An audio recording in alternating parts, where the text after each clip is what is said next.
Hello, Philip here, as ever, coming to you from Chiang Mai in northern Thailand. Today I want to talk about a subject central to my whole mission in life. I became an accidental educator in 1991 and I've pursued a different path, if you like, to the usual school system. So I'm going to say a few words about education and society. And I'd like to start by saying that I think everybody should agree that humanity's in a bit of a calamity at the moment, and lots and lots of people are struggling physically, psychologically, mentally, emotionally, spiritually, everything. It seems that the whole human world and perhaps the whole planet is going through some kind of huge transition time. And we, the ones alive today, are in the middle of it. We're in the thick of it. Now, I'm going to describe in this video two kinds of schooling or two kinds of education experience inside the classroom. The first one is the typical mainstream school system classroom that all children have to go through. And I'm going to say a few words about that, and then I'm going to contrast it for you with my own experience in my own classrooms, because the education or the learning experience that my students get is worlds apart, planets apart from what's in the typical school system fare. And this is not to blame anybody, this is what we've got. These are observations, and this is not assumptions on my part, because since 2004 I've been teaching teachers, and I talk to hundreds of children and hundreds of teachers, and I've taught people from over 30 countries. So. And I always ask them about their own schooling experience, their own teaching experience, and so on. So what I'm sharing with you now is the results of my own observations, my own experience, and all the anecdotes from dozens of countries around the world. It's all much the same. Now, the schools, so just to rewind a little bit, so the human family is in big strife, big stress, big strife, and lots of people are feeling disconnected and disempowered. A lot of people perhaps were getting through life okay and so on, and then 2020 came along, and now that's pushed us all into a heightened state of awareness where everybody has become aware that things are not right. But the problem is that the school system that we have, not only does it disempower us, so what happens then, and it's disconnected us, and I'll talk about that in a minute, but through disempowering us in our 12 years of schooling, when we hit problem times, when we hit challenges, we haven't got the skills to change things. So what's happened is that the human world, most of the human members of our family have hit a brick wall. I need to change, but I don't know what to do.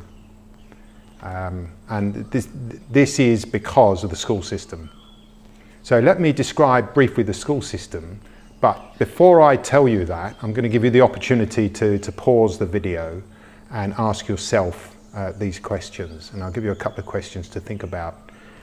So however old you are, and you may be, if you're a young child or young human being still at school, this applies to you now, but if you're a parent or an adult or a grandparent or whoever, I want you to think back to your school days. And the school days were 12 years generally, and I don't know if you knew, but 14,000 hours of classroom time. It's quite a lot. So think back to your school days and ask yourself, what was my learning experience like? And I mean, how did you feel in your mind, and how did you feel in your heart? What were your feelings about being at school? And the second question is, from memory, what did you learn? I'll give you a third question. What skills did you develop during your time in school?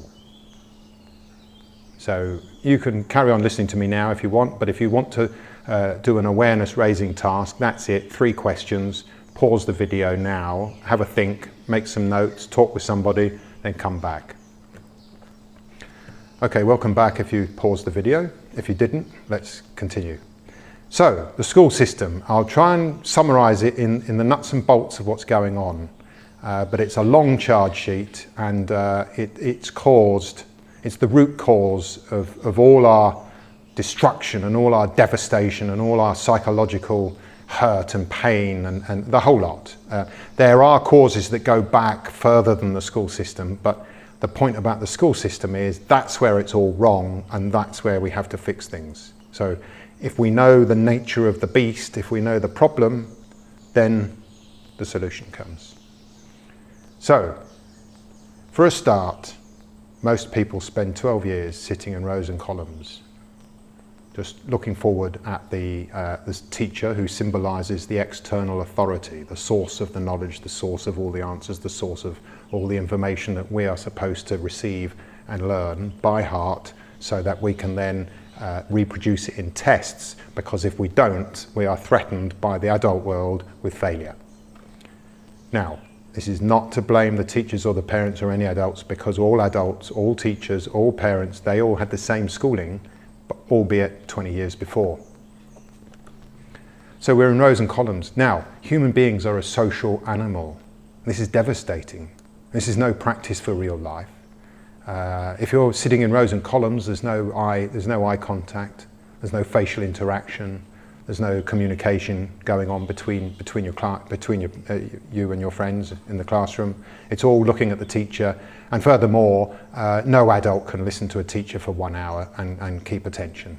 And yet, the poor children struggle to keep attention, can't keep attention, and the adult world stuff them with pills to try and make them keep attention, but the adults couldn't keep attention either, because who can listen to something for 1 hour that's of no perceived relevance, or it's boring or whatever? So the first thing is that the approach to the learning experience is anti-social for a social animal. So the second thing is, because we're sat down in rows and columns, and the learning in effect is just two things. It's memorizing the knowledge, and it's complying and being conditioned, molded, programmed to understand and believe deep in our psyches that external authority, the teacher, carries all the information, all the answers, and what we should do and how we should think and how we should live. Then when we go out as adults into the real world, now the media continues the job. So what's happened is we've been conditioned that external authority carries all the information. We have nothing. We are almost, it's like an empty shell inside us. So let's move on to that bit. In the classroom, we don't learn how to learn. The memorizing is one sub-skill of learning. Now, learning has dozens of sub-skills. So we're not learning how to learn. We're not learning how to listen. We're not learning how to read. We're not learning how to speak. We're not learning how to write.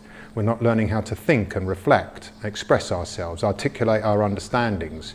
We're not learning to share our thoughts with each other. We're not learning to collaborate with in small groups. We're not learning to think creatively. We're not learning to think critically. We're not learning how to discern stuff. We're not even learning how to understand anything. We don't need to understand it. We just need to memorize it. So, there's dozens of different skills, cognitive skills, skills of using the mind. And we need all these skills when we go out into the real life, and we need them as children. But they're not only are they not being developed, they're being actively suppressed by the nature of what's going on in the classroom. Now, we're a social animal, and the most important thing that we need is to build and maintain healthy, strong relationships. But how can we do that? You see, in society, there's all these relationship breakdowns, all these relationship woes and conflict and tension and stress and so on, because we never learned how to listen properly, and we never learned how to express ourselves in little small groups, in social settings in the classroom. We didn't develop any social skills, we didn't develop any interpersonal skills, no speaking skills. So if we didn't develop them in 14,000 hours of classroom time, how are we supposed to miraculously be skilled learners, listeners and speakers when we become adults? We can't. And this is why we have all the problems. We're a social animal without the social skills. And it doesn't really matter whether the school system was designed to crush the human spirit and the human essence and our skills. It doesn't matter whether it was designed that way or whether we were stupid somewhere in the past and just did it that way. What matters is this is the problem, and when we know the problem, it's easy to bring the solution in. Now, so we didn't get any skills. We learned no skills of the mind, no social skills, no learning skills. So we can't learn for ourselves, we can't think for ourselves, and we struggle in our relationships because we don't have learning and, we don't have listening and speaking skills. Now, the next thing is we're ignorant of who we are. We don't even really know who we are, and we don't know how life works. You know why? Because what did they teach you in your school time about your mind and how it works? What did they teach you about your body and how it works? What did they teach you about how you and your mind and body is one thing really, and how you are connected with the external environment? Now, they didn't. So not only did we not get any skills development in our 12 years of schooling, but we don't learn the crucial self-knowledge. We don't really even know what's inside us. So we're lacking the skills, and we're lacking the crucial knowledge, the knowledge of ourself and the knowledge of the web of life and how it works and how we are connected together. In fact, in the subconscious mind, in the psyche, we feel that we're separate, isolated, disconnected. But I'll come back to that near the end. And the third thing, after skills and knowledge, is energetics. Now, again, they don't teach us this, but life is energy, energy flow. Energy goes from here to here, and the energy is carried in actions, thoughts, feelings, words, everything. Everything is energy flow. And what's our energetics? Are you self-confident after all that schooling? Do you have self-belief? Are you full of self-worth? Do you feel self-assured? Do you have self-esteem? You see, none of this. You would be completely forgiven for lacking all of that. How can you have it? You see, how do we build up self-confidence and self-belief? Well, we can only do it by doing things, by achieving things.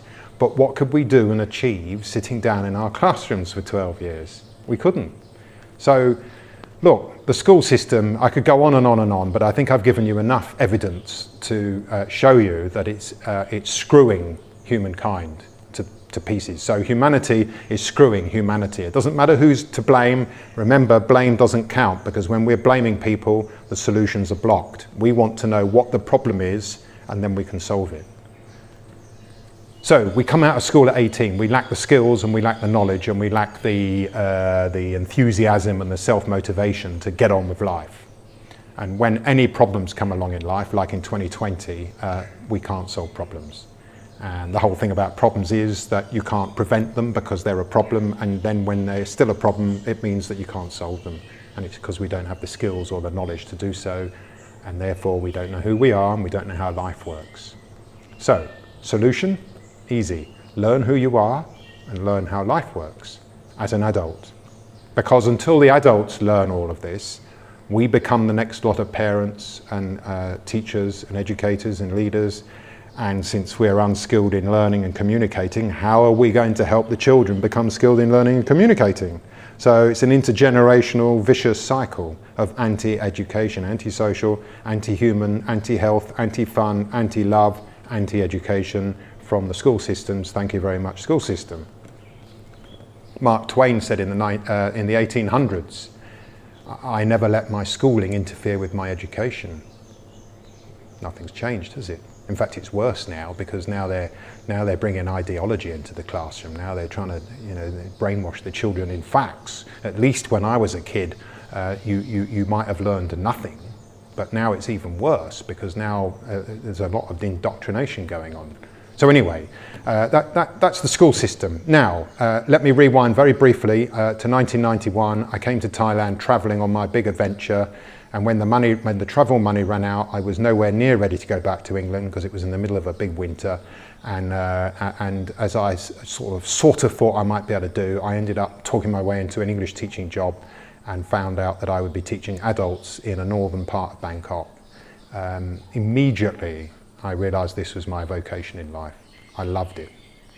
And I was told by my first head teacher, Thai students, meaning the adults and the young, the adolescents, he said they only want two things. They only want to learn to speak English and they want fun. And he said, if you do those two, you'll be popular. And I thought to me, well, that's fair enough. I'm not really in the business of becoming unpopular, so I will focus on that. And that was my training. I'd left school 9 years previously, couldn't wait to get out into the big wide world. Suddenly I'm back in the classroom, 10,000 kilometers away from my home nation.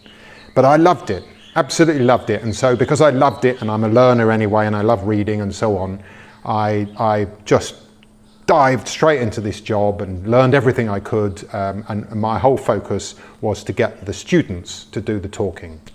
Now, that, as you can see now, is the opposite of the school system, where they want you to stop talking. In fact, the kids that like to ask questions usually end up being labelled as troublemakers.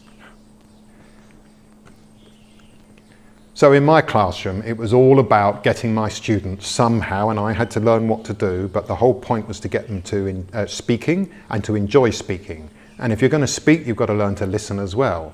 And if you want to talk about something, well, what are you going to talk about? So you've got to listen to some topic, and you've got to read some topic or issue or whatever to give you something to talk about. So everything was my whole focus was getting students to speak. But also, in order to do that, I had to get them to listen and practice listening, practice reading and writing. So all 4 language skills all kind of interact. And when you learn one of them, you develop the other 3. And that was it. That was my teaching. Get them communicating by speaking or writing, and get them learning language and grammar and information and topical matter and all about the world through reading and listening. And this is it. This is all you do.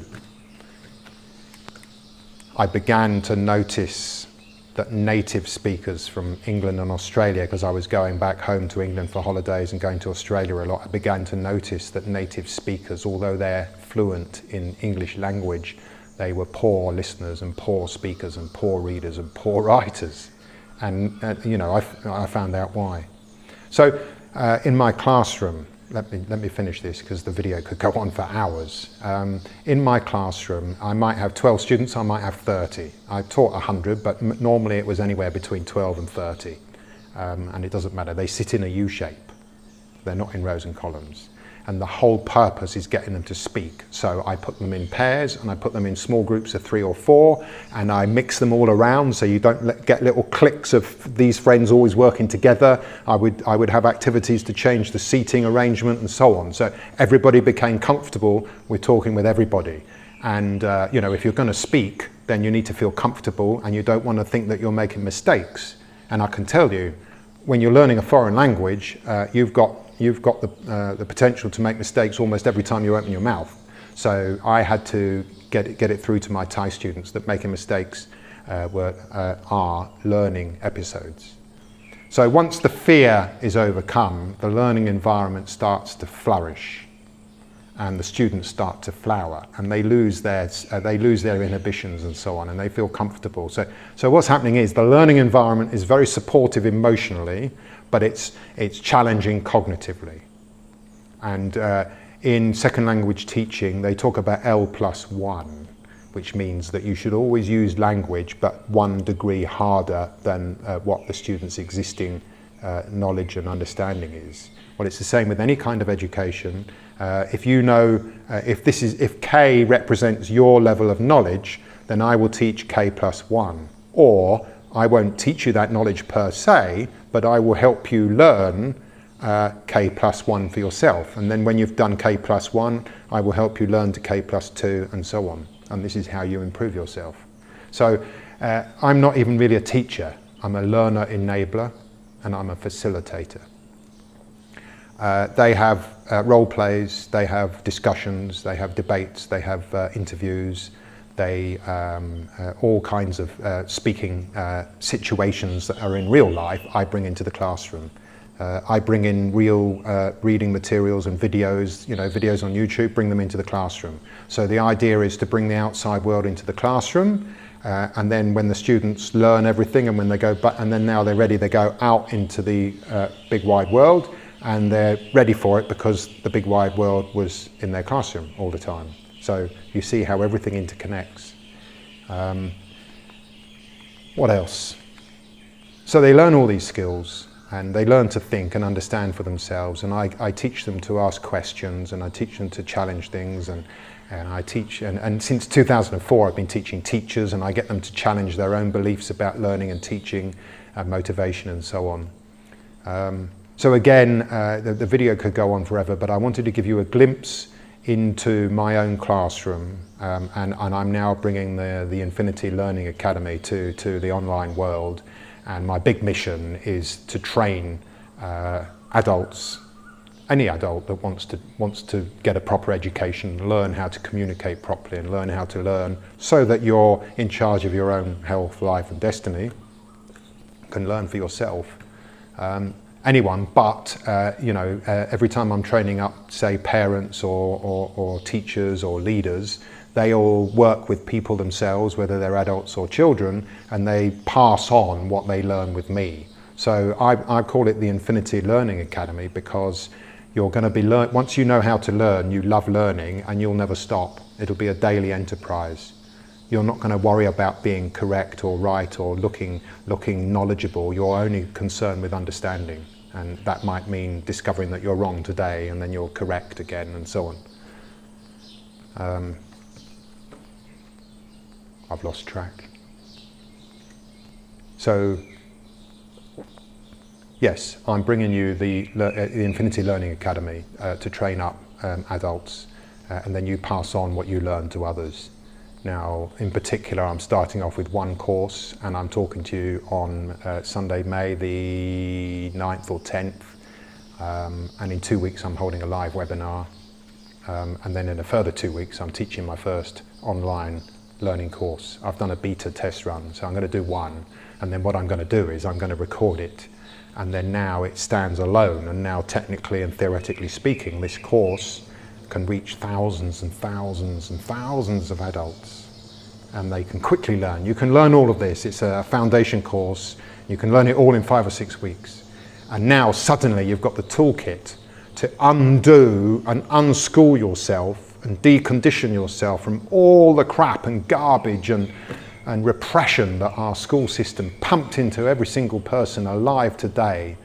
And now it's a question of just learning every day and mastering the skills. And the more skilled you are in learning and speaking and listening, the more skilled you'll be with your relationships, the more fun you'll have in life, the more confidence you'll have, the more creative and productive and proactive and expressive and reflective and communicative you're going to be. And everything feeds into everything. And now, instead of being stuck in this negative cycle of disempowerment, disconnection, demoralization, discouragement, demotivation, now you become empowered, enabled, encouraged, enlightened. And enlightened, light comes into you, encouraged, courage comes into you, enabled, ability comes into you, empowered, power comes into you. Everything that belongs to the human being by our birthright, that the schools crushed in us, now we start bringing it out. So there we go. That's the school system, education and learning, inverted commas, and that's a glimpse into my own classroom. And that's a word about my new learning academy, the Infinity Learning Academy. You can see a few links in the description box below this video. I'd love you to join me. You can join my the Infinity Learning Academy club if you like. I'm going to create a cafe, but you can join it, and by subscribing to my email list, you'll get my videos and my blogs and my writing. And you'll always hear from me when I've got a new ebook to learn from, or I've got a new course, whether it's live or evergreen. So it's my point of contact with the world, and it's going to bring this new education. By the way, it's called task-based learning. So I'm going to bring task-based learning out into the mainstream. And my big mission, as well as to help adults, is to literally transform the education system. And when we transform the education system, humankind will begin to heal itself from these horrors that we're going through at the moment. Because, let me finish on this. Whenever it was, centuries ago, the age of reason, wherever it was, somewhere in the past, the Western developed colonial powers or whoever, but the Western thinking, the Western mindset split religion and science, separated them. It separated matter and energy. It separated the human being from the planet. And yet, the law of nature is that everything in the gigantic web of life is interconnected. But in our psyche, in our subconscious mind, out of our sight, we're feeling separate. This is where the loneliness comes from, the disconnect feeling comes from, and all that sort of thing. And this is where the force and violence and conflict comes from, because we think we're separated from each other, but we're not. And this is for another video, and I've talked about it in other videos. It means that if I hurt you, I'm hurting myself. And if I hurt myself, I'm actually hurting you, especially if you love me. So that's for another time. Keep in touch, join my club, and ride this journey with me, and let's help together by fixing our own education system, by fixing our own self-education, by learning how to learn and learning how to listen and read and speak and write. We become transformed people, and we've empowered ourselves, and now we take charge of our health, our life and our destiny, and everything's different. If you've got this far, well done. You've got good attention levels, and I hope to see you at some time in the future. Bye bye.